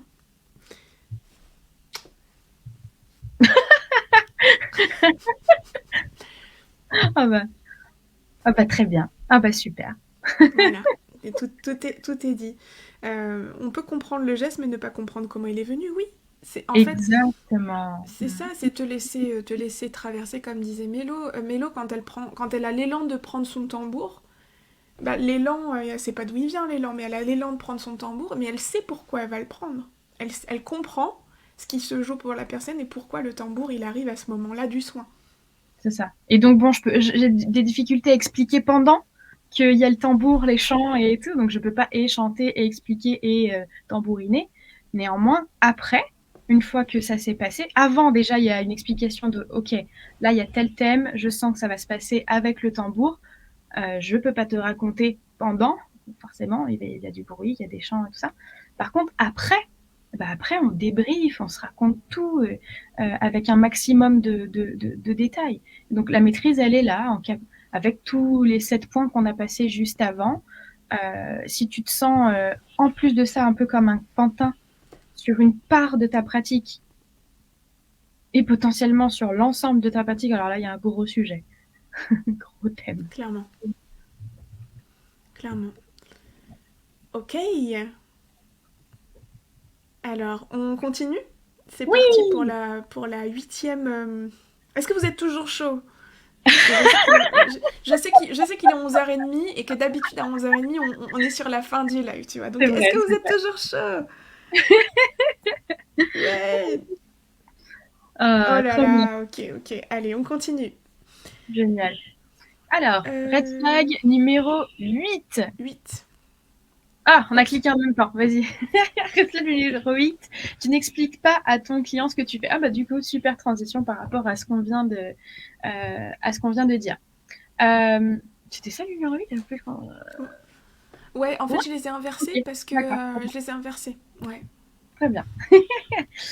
Donc, quand tu n'expliques pas à ton client ce que tu fais, la problématique, c'est que du coup, tu prends le pouvoir, tu lui enlèves une part de sa souveraineté, à la fois dans ce que tu fais en amont et à la fois dans ce que tu as fait en aval du soin. Et ça, je pense qu'on l'a tous vécu, enfin tous vécu, oui ou non, mais beaucoup d'entre nous l'ont vécu, d'arriver chez un thérapeute, et puis il n'y a pas d'introduction, on te dit allonge-toi, puis là, mais à quelle sauce je vais être mangée? Et il n'y a personne qui a envie d'être dans cette situation. On est chacun responsable de nos choix, on a notre souveraineté. Le client, il vient pour une raison, il a une motivation, il a un sujet, il a une problématique. Il y a des choses qu'il est prêt à entendre, il y a des choses qu'il est moins prêt à entendre. Et il est extrêmement important de le respecter. Tu rigoles? Tu souris? C'est le commentaire d'Aurélie qui m'a fait sourire. En fait, pourquoi c'est important que ce soit Mélo qui en parle? Parce qu'en fait, le point 8 et le point 9, c'est clairement nos posts de la semaine. Mélo, celui-ci, c'est un de tes posts. Et le point numéro 9, c'est un des posts que j'ai fait cette semaine aussi. Et c'est important qu'on aille toutes les deux au fond de l'idée qu'on partage. Donc c'est évident là, par rapport à la notion de souveraineté, de responsabilité. D'ailleurs, Claudine, tu le dis très bien. Mince, pourquoi? Ah oui, voilà. Les nuances sont fines, donc notre souveraineté et notre responsabilité sont hyper importantes. Clairement. Clairement. La problématique quand tu n'expliques pas à ton client ce que tu fais, donc il peut y avoir le client qui va pas se sentir à l'aise. Clairement, il va pas se sentir à l'aise. Et toi, tu prends du pouvoir sur lui. Donc, soit ce client, il s'est pas senti à l'aise, il reviendra pas. Ça, j'ai envie de dire, c'est presque le moindre mal pour lui. Euh, mais tu vas avoir des clients qui sont peut-être avec une certaine forme de fragilité, une certaine forme de dépendance, qui ont des schémas récurrents de dépendance. Et du coup, ben, en trouvant ce pouvoir, eh ben, il va se dire, ah chic, j'ai trouvé quelqu'un qui prend les rênes à ma place. Et du coup, eh ben, très facilement, oui, lui, il va revenir te voir très très souvent. Parce qu'en fait, quand il vient te voir, il a rien à faire, il a rien à demander, toi tu fais le travail. Et il se laisse faire, il se laisse aller. Et ça, c'est clairement pas OK. Et pas, là, on est on parle de aujourd'hui, on avait envie de te parler de dérive, mais là, on est clairement à la limite de l'éthique, de la part de responsabilité que tu as dans le fait de laisser le pouvoir à ton client. Donc Clairement. là aussi, repose-toi la question, si jamais au début de soin, il n'y a pas d'échange et il n'y a pas d'explication sur ce que tu fais, si avant de prendre un rendez-vous, il n'y a pas d'explication de ce que tu fais, euh, bon, les deux ne sont pas forcément toujours obligatoires, d'autant plus si tu pratiques en présentiel et que les clients prennent des rendez-vous sans avoir eu un échange avec toi. Mais au moins, au début de la séance, c'est le minimum. On explique au client ce qu'on fait, ce que l'on va faire, ce qui semble être juste pour lui. On lui laisse le choix, on lui laisse la responsabilité, en tout cas dans l'échange. Si à un moment donné, il y a un non, il y a un client qui nous dit ne pas être OK avec ce qu'on lui a proposé, et ben on en parle, on ajuste, on voit pourquoi, on voit ce qui est en train de se jouer. Et puis ben, en aval aussi, après le soin, tu redonnes le pouvoir. Si jamais il y a des parts de ton soin que tu n'as pas pu raconter pendant le soin, ben, tu redonnes le pouvoir. C'est son histoire, c'est son énergie. Euh, et ça aussi, en tant que client, je pense qu'on est de nombreuses personnes à l'avoir vécu. Quand on est allé faire un soin et qu'à la fin, on nous dit bon, bah, c'est bon, vous allez aller mieux, hein, merci, au revoir. Ça fera 80 euros. Ben, on est frustré, en fait, parce qu'on ne sait pas. On n'a pas conscientisé ce qui s'est Et passé en, en termes d'autonomie. Ouais. et puis même l'efficacité du soin. Parce que c'est-à-dire que, qu'on se le dise, il y a le soin, et il y a le fait de conscientiser ce qui s'est passé, comme t'as dit Mélo. Et le fait de conscientiser ce qui s'est passé, ça permet d'intégrer le soin encore plus. Parce que du coup, la personne, elle sait ce qui s'est passé, donc en fait, le soin va être encore plus efficace, parce qu'elle sait que, ah d'accord, donc ça a été travaillé, ça a bougé, je l'intègre, je m'en imprègne, et il y a même cet effet, j'aime pas employer ces termes, mais pour que vous compreniez, il y a l'effet placebo aussi, de savoir ce qui a été bougé, ce qui a été traité, ça va venir encore plus intensifier les effets du soin parce que le cerveau va se dire ok, ça a bougé en moi, ça a été traité aujourd'hui, je sais ce qui s'est passé. Et ça va encore plus, encore une fois, avoir de résultats et d'impact sur le résultat du soin et la transformation que vous allez apporter. Ah. Ouais, il y a Anna qui nous dit moi, on m'a jamais expliqué ce que le praticien faisait. Merci Anna pour ton partage parce que ça participe à la, à la, à la conscience que c'est clairement, ce qu'on est en train de vous dire là, c'est clairement pas le standard aujourd'hui. On est loin d'avoir un marché des praticiens énergétiques qui soit à ce niveau de conscience et à ce niveau de respect de la souveraineté des clients, à ce niveau de finesse de la pratique. Et c'est aussi pour ça qu'il y a autant de dérives, clairement. Mm-mm. Laurence, rendre son client acteur de sa vie et donc de son soin exactement, c'est aussi donner l'autonomie à la personne de pouvoir comprendre ce qui se passe et de lui aussi pouvoir potentiellement lui donner des conseils, de pouvoir de pouvoir rendre la personne autonome en fait. Hein. Donc, complètement. Ouais, Anna, c'est bonjour, qu'est-ce qui se passe? J'explique, elle fait quelque chose, je dois dire ça me fait du bien et voilà, c'est tout. Ouais. Exactement, le fait de savoir peut donc augmenter l'intention du soin, bah oui, puisque du coup vous n'êtes pas... Enfin, le professionnel n'est plus le seul, euh, le seul qui initie le changement, qui reçoit l'intention. Il y a aussi la personne qui reçoit l'intention, qui en a conscience. Effectivement, ça décuple, hein, c'est exactement ça, Nat. Complètement. Ok, allez, on passe à la 9e. Oui. Et donc, neuvième signe et avant-dernier signe d'une pratique à risque. Évidemment qu'on aurait pu en citer plus, mais là déjà c'était pas mal. Ça fait déjà 1h19 qu'on enlève, c'était déjà pas mal, 10.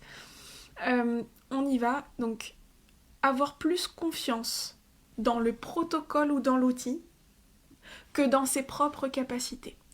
Et là, ça revient au post que j'ai réalisé il y a 2 jours, où je vous parlais de lorsqu'on met du pouvoir, qu'on met tout le pouvoir, c'est ok d'avoir des outils, c'est ok si c'est un peu une anti-sèche, je parlais de ça dans un autre live, un live sur justement les outils, c'est ok d'avoir une anti-sèche, un truc qui vient te rassurer ou qui vient voilà, une béquille sur laquelle s'appuyer. Par contre, c'est pas ok de donner tout le pouvoir à l'outil, tout le pouvoir au protocole, qui pour moi aussi est un outil, hein, ça fait partie des outils. C'est pas ok. C'est pas ok, pourquoi ? Parce que déjà, c'est pas l'outil qui fait le soin, c'est vous. Parce que si vous donnez le pouvoir à l'outil, potentiellement vous allez perdre confiance en vous, et là c'est pas ok parce que ça touche votre posture, ça touche votre confiance dans ce que vous faites et dans le soin, ça touche au cadre, parce que si votre posture elle est remise en doute ou en cause, c'est tout le cadre aussi du soin qui est remis en cause. Lorsqu'on met beaucoup de pouvoir dans les outils, ce qui se passe, c'est qu'on va penser aussi que c'est l'outil qui agit, c'est l'outil qui est puissant, c'est l'outil à qui on doit la transformation et le résultat de la séance. Et en fait, ça, c'est pas ok. C'est ni ok pour le client, parce que ça veut dire qu'en gros, il y a un truc miracle qui se passe. Non, en fait, derrière l'outil, il y a quelqu'un. Il y a quelqu'un qui sait le maîtriser. Il y a quelqu'un qui est en compréhension, en pleine maîtrise de ce qu'il fait, et qui sait exactement quoi faire avec cet outil pour atteindre un résultat. C'est pas l'outil qui fait. C'est aussi ça qui fait qu'il y a beaucoup de gens qui veulent se former avec plein d'outils. Parce qu'ils disent « Waouh, cet outil-là, il est tellement trop génial que du coup, j'ai envie de me former à cet outil. » Mais c'est pas l'outil qui est génial. C'est la façon dont on va le maîtriser, dont on va le mettre en pratique. Un outil, c'est un outil. C'est comme un couteau, c'est un couteau. Il peut servir... Je crois que c'est mon chéri qui dit ça. Il peut servir à couper du saucisson ou il peut servir à faire d'autres trucs pas cool. Donc un outil, c'est un outil. Un outil, c'est un accessoire. Il va être aidant, oui, il peut être aidant, mais il ne faut pas oublier qui tient l'outil, qui maîtrise l'outil. Lorsqu'il y a trop de pouvoir de ce côté-là, ça fait perdre sa confiance, ça fait perdre son discernement. Et il y a un truc qui peut se déclencher très très très rapidement, c'est « J'ai le meilleur outil du monde, il faut absolument que tu découvres ça, je me suis formée à telle pratique, elle est trop géniale. » Donc en gros c'est la pratique qui est géniale, c'est pas ce que toi tu en fais, c'est pas toi qui cadre super bien tes séances et qui maîtrise l'outil, c'est non, j'ai un outil qui est trop génial, viens le découvrir, je vais te montrer la puissance de l'outil. Et donc on est dans un truc où la responsabilité du soin dépend de l'outil. Je mets ma puissance et mon expertise dans un outil, je la mets pas chez moi en fait, elle est sur un gadget, c'est-à-dire qu'on retire l'outil, il n'y a plus rien. On retire l'outil, il n'y a plus de légitimité. Donc là c'est syndrome de l'imposteur, j'ai plus l'outil. Ah, j'ai plus l'outil donc moi sans l'outil je sais pas faire. Donc on retire l'outil, il n'y a plus de légitimité, il n'y a plus d'expertise, il n'y a plus de maîtrise, il n'y a plus de pratique, il n'y a plus de cadre, il n'y a plus de discernement, il n'y a pas de résultat. C'est pour ça que dans la Light Up aussi, on vous enseigne à pratiquer sans outils. Les outils, ça sera un plus. Si vous voulez en utiliser, nous on n'est pas contre en soi les outils, c'est ce qu'on en fait qui compte en fait.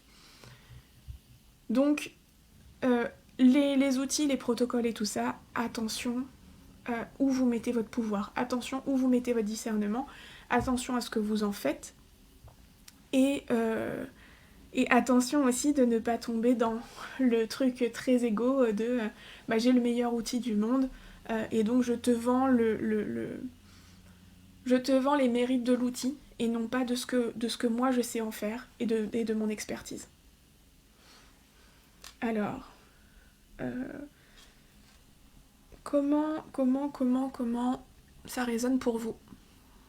Il y a Aurélie qui dit que ça résonne aussi par rapport au coaching. J'étais en train de me faire la même réflexion. Moi, ça résonne. J'avais le même discours dans mon ancien métier de formatrice pour designer, mais je pense que c'est le cas dans tout un tas de domaines où ce qui compte, c'est la compétence, c'est la maîtrise, c'est la compréhension. Euh, et après, si je reprends l'idée du couteau, tu donnes le même couteau et une bonne grosse bûche de bois à quelqu'un qui maîtrise la sculpture et le même couteau à quelqu'un qui ne maîtrise pas du tout la sculpture, ben, t'en as un qui te fait une œuvre d'art et puis l'autre qui tente de déchiqueter un bout de bois. Donc c'est l'outil, il n'est que l'extension de la compétence. Que l'extension de la compétence. S'il n'y a pas de compétence, s'il n'y a pas de capacité, s'il n'y a pas de maîtrise, en fait, l'outil fera absolument rien, tout seul. Vraiment, vraiment rien. Et vas-y, vas-y. Même il peut et même là pour compléter ce que tu dis Mélo, c'est hyper Oui, intéressant et même t'allais y venir. oui. Non, je comprends là où tu vas venir, oui. Ouais, et même c'est même pas qu'il ne fait rien, c'est que Oui, même il peut dégrader le soin. C'est-à-dire que des fois, il vaut mieux avoir développé sa propre technique que d'utiliser un outil qui va finalement diminuer votre propre puissance. Parce qu'en clairement. fait, à avoir peur de ne pas être assez ou de ne pas vous sentir légitime, vous allez vouloir mettre des outils.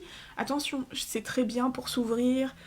Encore une fois, c'est pas un procès sur les outils en soi, mais à leur utilisation et au pouvoir qu'on leur attribue. Qu'on soit clair.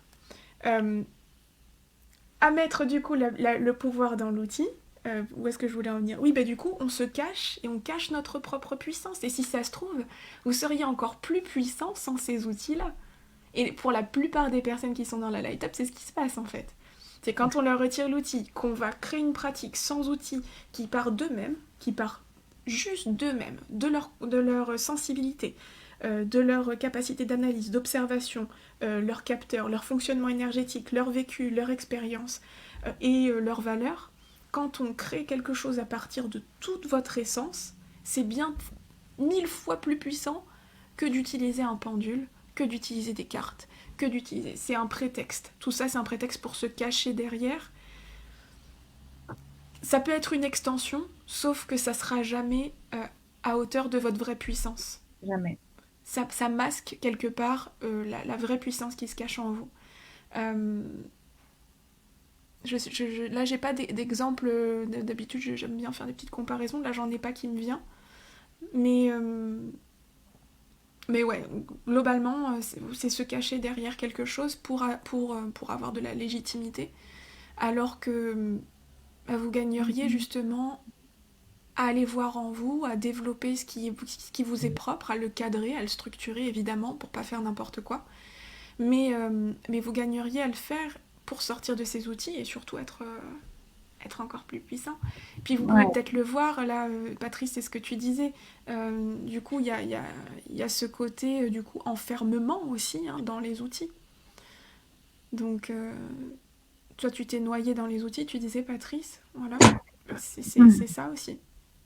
Après, l'outil, à un moment donné, peut jouer son rôle, être de passage pour nous aider à comprendre que nous sommes en capacité C'est de ça. faire certaines choses, mais le voir, l'expérimenter comme tel, même si au moment où on l'expérimente, on ne sait pas exactement là où ça va nous mener, euh, voilà, non, on n'est pas là pour diaboliser les outils, mais juste pour dire de leur redonner leur place. Hein. Le point numéro 9, le red flag, c'est avoir plus confiance dans le protocole, dans l'outil que dans ses propres capacités.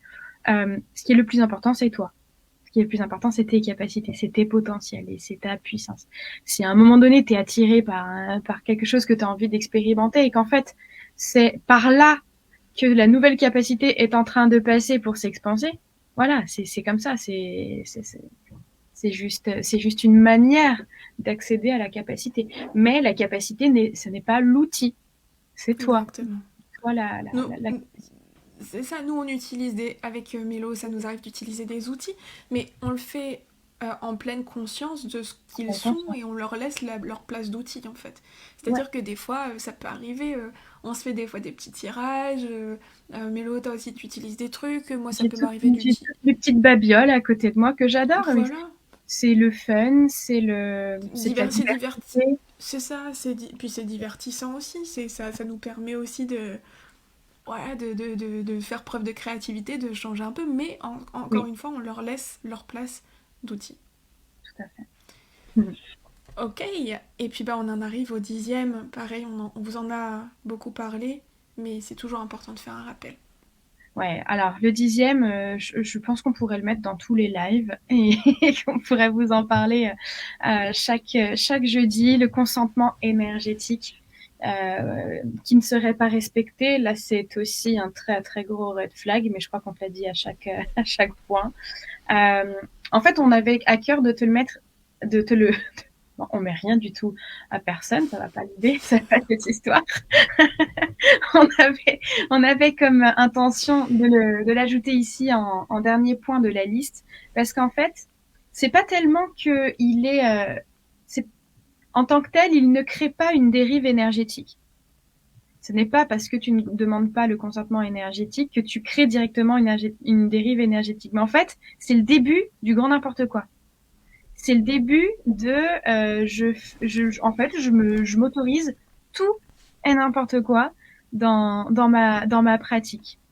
Le consentement énergétique, c'est typiquement se connecter à une personne. Enfin, le non-consentement énergétique, c'est se connecter à une personne alors qu'on lui a rien demandé.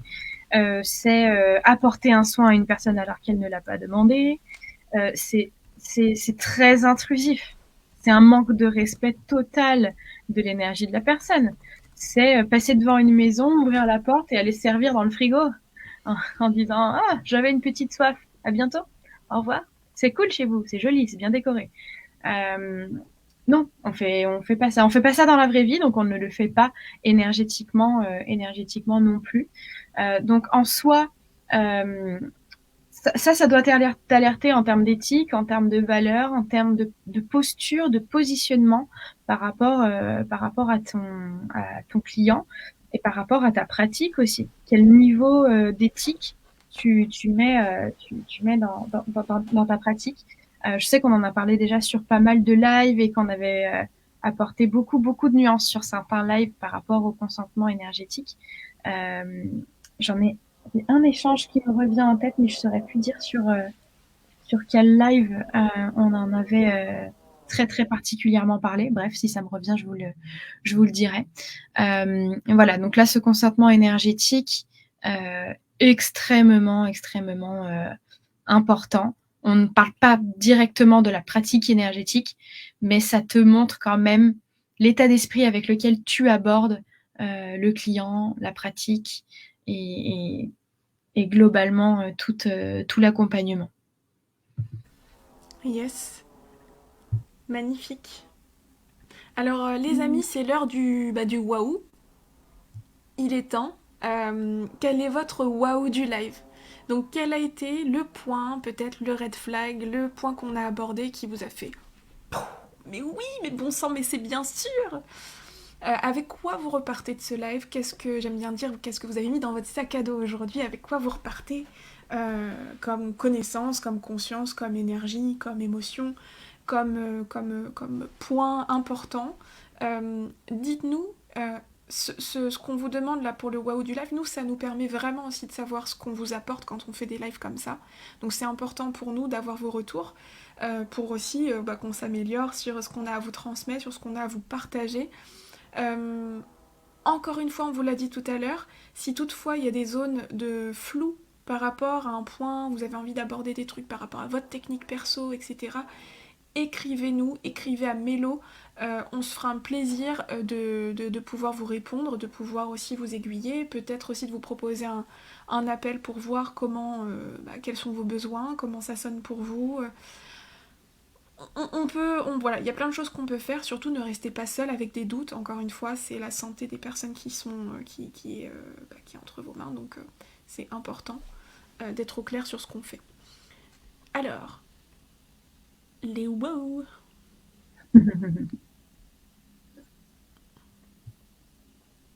On a Ah, Dani Dani. qui... Ouais, Ouais. vas-y. Est-ce que prier pour des personnes sans rien demander relève de cette dérive? Non, du coup, en fait, quand tu pries, tu envoies toi une intention. En fait, du coup, ça n'a pas d'incidence. Enfin, entre guillemets, tu vas pas être dans l'énergie de l'autre. C'est pas une intrusion. C'est toi un souhait tu vois, c'est comme si, ah bah moi j'espère que ça va bien se passer pour moi, ou j'espère que, voilà, où je prie pour que, je sais pas, quelqu'un se sente mieux ou guérisse ou qu'une situation s'améliore. En fait, on n'agit pas directement. On émet un souhait, on émet une intention, un désir à l'univers.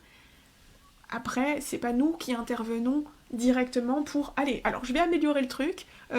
Toi là-bas, ça dégage. Toi là, ok, on va nettoyer ça.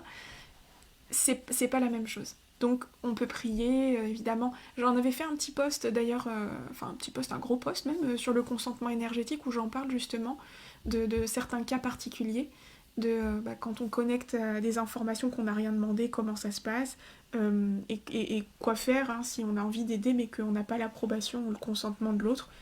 Typiquement, prier, c'est une des possibilités. Alors, Gwen. Le suivi du Waouh. client post-séance, trop bien. Ouais. Trop bien. Anna.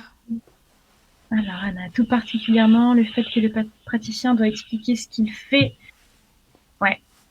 On est sur des waouh similaires du coup avec Gwen hein, sur la clarté dans la communication avec le client pour lui laisser toute sa souveraineté, tout son pouvoir. Et du coup, tu as appris plein de choses, c'était clair, de top. Ok, trop cool Anna, superbe. Génial. Vas-y, Manchou, prends-les prochains. Et ben du coup, on a Nat, waouh, toutes ces notions de respect de soi et de l'autre pour le bien de chacun. Voilà, Anna aussi, de savoir exactement ce qu'on fait aussi. Laurence, super piqûre de rappel. Yes, ouais. On en parle beaucoup hein, dans la light up, mais c'est toujours bon à réentendre d'une autre façon. Patrice, mon waouh, l'échange avant et après le client pour laisser au client sa souveraineté et cadrer le soin, exactement. On cadre l'espace, on cadre la séance, on est en maîtrise de A à Z.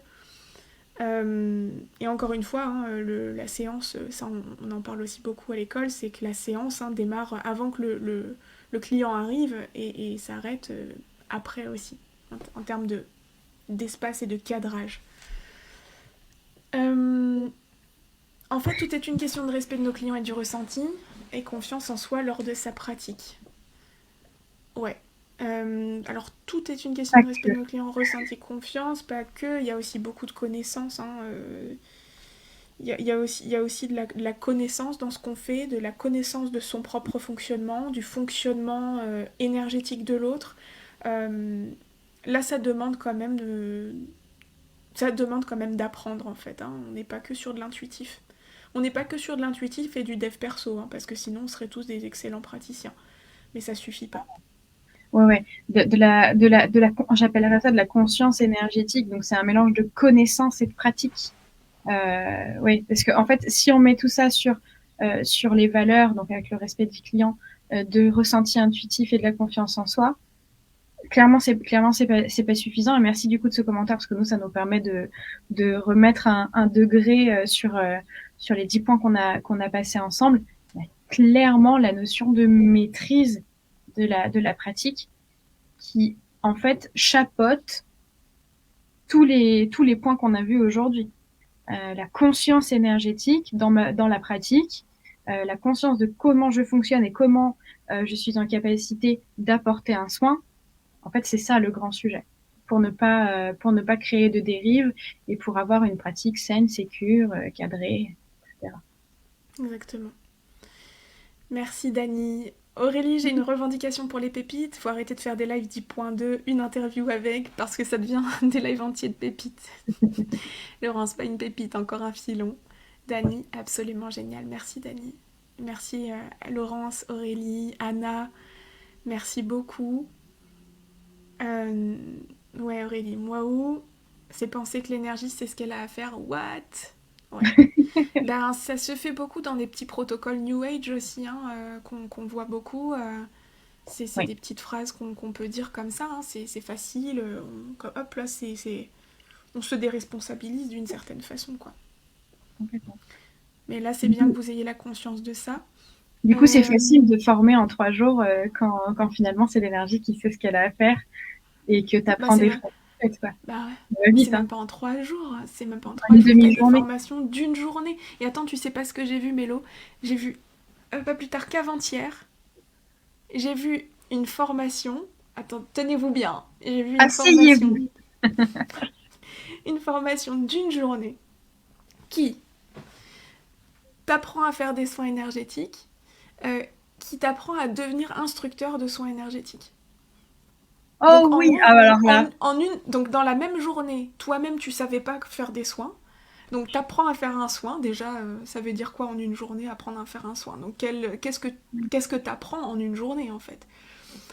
Et en plus, tu deviens formateur dans la même journée. Donc le jour où tu apprends à en faire des soins, tu deviens aussi formateur. Donc sinon, c'est comment? Et j'ai vu ça, j'ai cru que j'allais m'arracher les cheveux. J'ai dit c'est ah pas ouais, possible. le manque J'ai de pas dit c'est pas possible. responsabilité est énorme, énorme, énorme. En fait, c'est inconscient. Clairement, on peut mettre ça sur le dos de l'inconscience, là, je pense. Écoute, voilà. C'est- Toi, de Voilà. son meilleur outil finalement. Yes, Gwen, exactement. Merci, Dani, toi aussi. On t'aime. On t'aime très fort. Merci d'être toujours là. Comment ne pas s'enfermer dans le protocole qu'on crée nous-mêmes? Et ben c'est là aussi où quand tu apprends à cadrer et à maîtriser ta pratique, quand tu connais comment on délimite là où il faut aller, là où il faut pas aller, après tu peux t'amuser à créer des protocoles à l'infini. Donc du coup, t'es jamais enfermé dans un protocole. Nous, dans la Light Up, on crée pas un Exactement. protocole. On apprend à cadrer une pratique qui va te permettre de créer des protocoles. Donc tu peux en créer un, tu peux en créer deux, trois, quatre. À partir du moment où tu comprends le principe et tu comprends ton fonctionnement, tu peux en créer à l'infini. Il y a autant de protocoles qu'il y a d'humains de protocoles énergétiques en tout cas qu'il y a d'humains sur la planète. Et il y a quelques humains qui ont très très bien su, très bien marketé leur protocole et qui le vendent et qui l'ont marketé, brandé, qui ont mis un nom dessus et qui le vendent à des gens qui vont se former à leur protocole à eux qu'ils ont créé. D'où ce que nous, voilà. Donc, C'est ça. bon, je veux pas enfoncer une porte ouverte, hein. Vous savez, si vous êtes là, c'est que vous savez quelque part. Et Laurence, ouais, effectivement, il pourrait y avoir une appréhension de dire, mais moi, dans ma pratique, est-ce que ma pratique, elle va me correspondre sur le long terme? Mais en fait, tu évolues avec ton protocole, avec ta pratique. Euh, mais comme l'a dit Cara, en fait, l'objectif, c'est une forme de non-protocole, c'est l'agilité. C'est c'est de pouvoir s'éclater et s'amuser chaque jour. Et si aujourd'hui, tu as envie de faire une autre manière d'aborder le soin et que demain encore une autre manière d'aborder le soin, tant que tu sais exactement comment tout cadrer, j'ai presque même envie de dire, il y a autant de soins que de potentielles personnes que tu vas rencontrer et ton soin, il pourrait être complètement différent avec chaque client. tout à fait. Et, et c'est ce qui se passe quand tu es libre dans ta pratique. Exactement. Ouais, Laurence, le diplôme de comptable est inclus, ouais. Oui, oui. Puis en même temps, ils apprennent aussi à développer leur activité, C'est ça. la même journée, ils forment aussi des gens. Donc, Oui. tout dans une. Et puis, ils ouvrent une école aussi, d'énergétique. Bon, enfin bref. J'arrête, voilà, c'est pas gentil, mais en même temps, c'est important d'en parler. Et que vous aussi, vous puissiez être alerté quand vous voyez des trucs comme ça, parce que c'est juste. C'est juste. Allô. Ok. Les amis, bah, ça fait 1h43 qu'on est en live. En plus, on a démarré en retard. Alors, merci infiniment d'être resté jusqu'au bout. Il est midi. On va vous laisser aller manger aussi. On se retrouve du coup jeudi prochain pour le prochain Jeudi Énergie. Et jeudi prochain, qu'est-ce qu'on s'est dit que ce serait? Ah oui! Ah oui, oui. Jeudi prochain, préparez votre micro, préparez votre caméra Parce que les amis, vous C'est allez le nous rejoindre en live, hein. Ouais. Vous allez nous rejoindre en live. Donc, préparez tout ça. On se retrouve jeudi prochain. Vous montrez avec nous en live. On abordera un sujet particulier qui nous tient à cœur et qui vous tient à cœur. Pour le moment, c'est un sujet mystère. Et puis, merci encore hein, d'avoir été avec nous. On vous souhaite une très très belle journée. Prenez Bon soin de vous. appétit. Prenez soin de vous, ouais. Des gros Ouais, bisous. bon app et gros gros bisous. Oui, exactement, Patrice, c'est comme ça que naissent les gourous. Ah c'est le mot de la fin, tu sais, pour terminer le live. Allez, Voilà. à la semaine prochaine. Oui, oui, faites-vous tout beau la semaine prochaine, au moins en haut. On vous ouvrira caméra, micro pour tous ceux qui souhaitent venir parler avec nous du sujet qu'on vous proposera jeudi. Yes, trop bien. Allez, bisous la famille Bonne énergie, semaine à à tous. très vite. Bye. Say you have